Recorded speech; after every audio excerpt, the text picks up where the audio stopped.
रिसोड क्रांतिकारी शेतकरी संघटना वाशिम जिल्हा शाखेच्या वतीने महावितरण कंपनीच्या रिसोड कार्यालयाला एक महत्त्वाचे निवेदन देण्यात आले आहे। हराळ ते घोटा या शेत रस्त्यावरील धोकादायक वीजवाहिनी तात्काळ हटवावी अशी मागणी या निवेदनाद्वारे करण्यात आली आहे। या शेतरस्त्यावरून शेतकरी, स्थानिक नागरिक तसेच ट्रॅक्टर, हार्वेस्टर आणि इतर मोठी कृषी अवजारे घेऊन वाहने मोठ्या प्रमाणावर ये-जा करतात। परंतु या रस्त्यावर अत्यंत धोकादायक पद्धतीने वीजवाहिनी उभारण्यात आल्यामुळे वाहतुकीस गंभीर अडथळा निर्माण होत आहे। यामुळे येथे केव्हाही मोठा अपघात घडू शकतो आणि शेतकऱ्यांच्या तसेच नागरिकांच्या जीवितास मोठा धोका निर्माण झाला आहे, असे या निवेदनात नमूद करण्यात आले आहे।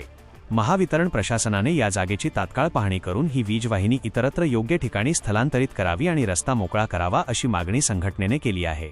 जर भविष्यात महावितरणच्या या निष्काळजीपणामुळे कोणतीही दुर्घटना घडली तर त्याला सर्वस्वी महावितरण प्रशासन जबाबदार राहील असा इशाराही यावेळी देण्यात आला।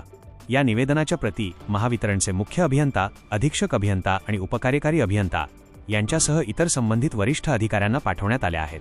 प्रशासनाने या मागणीची तातडीने दखल न घेतल्यास क्रांतिकारी शेतकरी संघटनेच्या वतीने तीव्र लोकांदोलन छेडण्यात येईल, असा इशारा संघटनेचे वाशिम जिल्हाध्यक्ष बालाजी मोरे पाटील यांनी दिला आहे।